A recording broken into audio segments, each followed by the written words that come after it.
મહત્વના સમાચાર સાથે કરીએ। અમેરિકાના કેલિફોર્નિયામાં બ્લાસ્ટની ઘટના બની છે।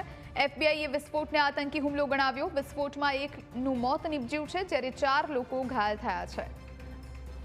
તો હાલ પોલીસે તમામ વિસ્તારને કોર્ડન કર્યો છે। આખરે આ બ્લાસ્ટ કોણે કર્યો, શા માટે કરવામાં આવ્યો તેને લઈને જાણકારી પ્રાપ્ત નથી થઈ, પરંતુ એફબીઆઈએ આ વિસ્ફોટને આતંકી હુમલો ગણાવ્યો છે। આ ઘટનામાં એક વ્યક્તિએ પોતાનો જીવ ગુમાવ્યો છે, 4 લોકો ઇજાગ્રસ્ત થયા।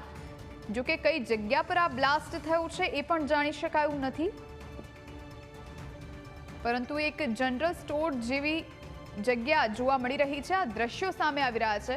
પોલીસને તુરંત કોલ આપી દેવામાં આવ્યો અને પોલીસનો કાફલો સ્થળ પર પહોંચ્યો। જે ઇજાગ્રસ્તો હતા તેમને હોસ્પિટલ લઈ જવામાં આવ્યા છે। જો કે એક વ્યક્તિએ આ હુમલામાં પોતાનો જીવ ગુમાવ્યો છે, આ બ્લાસ્ટની ઘટનામાં પોતાનો જીવ ગુમાવ્યો છે। કેલિફોર્નિયાના દ્રશ્યો આપ જોઈ રહ્યા છો કે જ્યાં અચાનક બ્લાસ્ટ થયો હતો અને બ્લાસ્ટ થતાં અફરાતફરીનો માહોલ પણ સર્જાયો હતો।